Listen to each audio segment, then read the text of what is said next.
two Quran verses related to the order of hijab. Quran, Surah Al-Ahzab, verse 53 and 59. Quran, Surah Al-Ahzab, verse 53. When you ask, the wives of the Prophet, for anything, ask them from behind a curtain. That will be purer for your hearts as well as their hearts. It is not right for you to cause annoyance to the Messenger of God or for you ever to marry his wives after him. Indeed, that would be an enormity in the sight of God.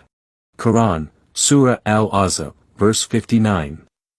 Tell thy wives and thy daughters and the women of the believers to draw their cloaks close round them. Why did Muhammad reveal these verses? To understand that, we need to see the events behind the verses. Hadith Sahih Bukhari, Volume 1, Book 4, Number 148 explains the event behind the Quran, Surah Al-Ahzab, verse 59 Revelation. The wives of Muhammad used to go to Al-Manasi, which was a vast open place near Baqiyah at Medina, to answer the call of nature at night. Umar ibn al-Khattab did not like what he saw. Astaghfirullah Azim. What an embarrassing view.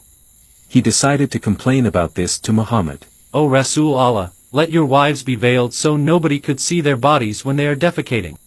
But Muhammad ignored him. Umar angrily thought in his mind. He does not consider it as a big problem. One night, one of Muhammad's wives, Sauda bint Zam'a, went out at night to Al-Manasi to defecate. I better follow her. Ooh, what a relief. O Sauda.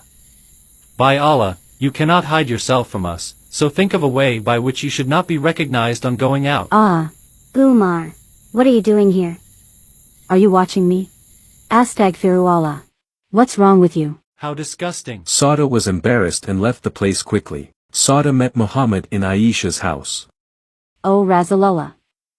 I went out to answer the call of nature and Umar scolded me for not covering myself enough. No worry, Sauda. Allah's revelation just came to me. Permission has been granted to you that you may go out for your needs. Umar later came to Muhammad. O Rasulullah. Good and bad persons visit you, so I suggest that you order your wives to observe veils. After Umar requested several times, eventually Muhammad gave in. Oh, all right. Here, Allah revealed Quran, Surah Al-Ahzab, verse 59. O Prophet, tell thy wives and thy daughters and the women of the believers to draw their cloaks close round them. Wow, Allah sent a verse based on my request. Umar did not ask Prophet Muhammad to reveal the Quranic verse of hijab because he respected women. No, far from it. He just disgusted to see Sauda's body when she answered the call of nature. But what kind of man liked to peek at his best friend's wife when defecating? The following hadith shows a clear example how Umar disrespected women. Musannaf ibn Abi Shaybah, number 6382. Anas reported. Umar saw one of our maidservants wearing a veil and he flogged her. Umar said, do not resemble free women. Muslims nowadays claim that Islamic veil is the symbol of respect toward women. If that's so, then why Umar flogged the female slave for wearing a veil? Umar certainly hated women. Take a look at this following hadith. Hadith Imam Muwatta Malik, Book 30, number 14. A Muslim came to meet Umar ibn al-Khattab. Oh Umar, I need your advice. What is your problem? This is my situation. I have a Jariya and I used to be intimate with her. My wife disliked it. She went to my Jariya and suckled her. When I would like to approach my Jariya again, my wife told me I am not allowed to do so anymore, since she had suckled her. She is our relative now. You cannot be intimate with her anymore. Umar then ordered. Beat your wife and go to your Jariya again. Kinship by suckling is only by suckling babies. So the Muslim did exactly what Umar told him to do. This is for trying to prevent me to approach my Jariya. Then he approached his Jariya again.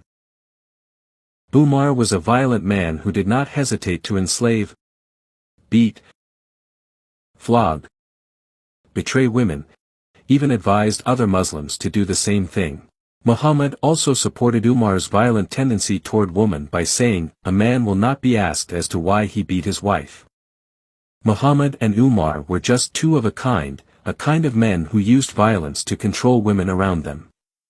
The hijab order came out of their hatred toward women. Al-Suyuti mentioned another event behind Quran, Surah Al-Ahzab, verse 53, in his book Asbab al-Nuzul Quran. One day, Talha ibn Ubaydillah came to his cousin, Aisha, and chatted with her. Muhammad came and he did not like what he saw. "Don't you ever come here and talk to my wife alone again." But Aisha is my cousin, and Allah knows that neither I nor she said anything abominable. "There is none more jealous than Allah. There is none more jealous than me." Talha left Aisha's house angrily. Muhammad refrain us from marrying our cousins, yet he marries our women after we die. Therefore, after he dies, I will surely marry Aisha. Muhammad was shocked when he heard that. "Oh no, you don't. Allah just said that it is not right for you to annoy Rasul Allah nor marry his widows after him at any time. When you ask my wives for anything you want, then ask them from behind a screen." Quran, Surah Al-Ahzab, verse 6 says, "The Prophet is closer to the believers than their own selves and his wives are their mothers. You cannot marry your own mother." Since then, Muhammad's wives always had to wear hijab or niqab whenever they met any man who is not their relatives or husband.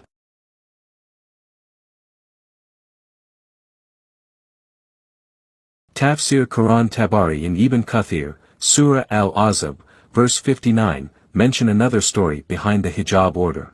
In Medina, the wives of the Prophet sometimes had to go out at night to answer the call of nature. Their houses had no restroom, so they would go to an open field, named Al-Manasi, to defecate or to urinate. On the way to go to Al-Manasi, some young men would harass and tease them.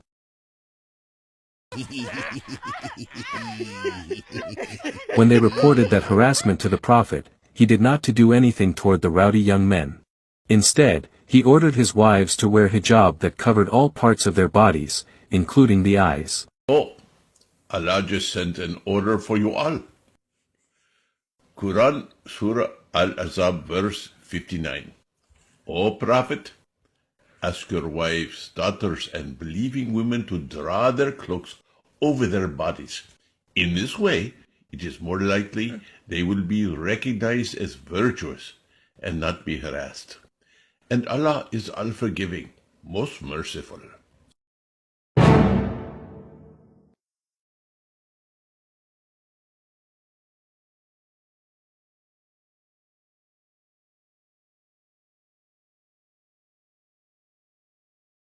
In the first case, the problem was because of the lack of clean toilet facilities among the Muslim society.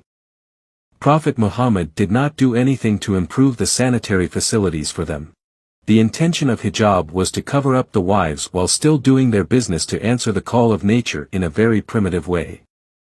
As the solution of the toilet problem, the hijab functions as a portable outhouse that enabled the Prophet's wives to defecate on an open field without exposing their bodies to Umar. This portable outhouse is definitely not necessary for women nowadays because they have much better toilet facilities. The next hijab event was about a husband's uncontrollable jealousy toward his wife. Not only that, the Prophet apparently was a control freak as well. While he freely be intimate with many women around him, Muhammad wanted to be sure that all of his many wives would be widows forever after he died. To accomplish this, he revealed Quran, Surah Al-Ahzab, verse 53, "It is not right for you to cause annoyance to the Messenger of God or for you ever to marry his wives after him." The source of the problem is in Prophet Muhammad's mental health, yet he punished his wives by wearing hijabs that function as a portable jail.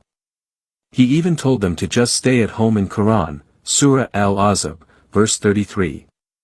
Would wearing a hijab could cure the husband's mental problems? The last case was about rowdy young men harassing the Prophet's beautiful wives. He had all the power in Medina to control these young men, to order them to behave, but he didn't do it. Instead, he put all the blame on his wives by forcing them to wear the hijab that cover all parts of their bodies, even including the eyes. That kind of covering would certainly limit their eyesight and mobility. My question is, can a veil or hijab alone protect women from the hands of sick-minded men? The answer is emphatically, no. Conversely, the responsibility and desire of the hearts of men should be to protect the chastity of a woman. Women are more safe if the men are educated and taught to respect women. Only in this type of environment can women thrive. For instance, Khadija, the first wife of Muhammad. Would Khadija be able to work productively as the boss of her trade and transportation company if she had to face so many limitations that Muhammad put on the women in Medina? To be able to run her business, Khadija had to deal face to face with her employees, camel riders that were mostly men in her office. Under Islam, she wasn't allowed to be alone with them. That kind of limitation would severely restrict her ability to conduct her business. Under Sharia, Khadija would have to ask a permission from her husband or male family member to have a career. This is laughable since Khadija was the one who provided for Muhammad throughout their 25 years of marriage. She supported the Muslims during the boycott time in Mecca. She couldn't do that if she had to just stay at home, such as the order in Qur'an, Surah Al-Ahzab, verse 33.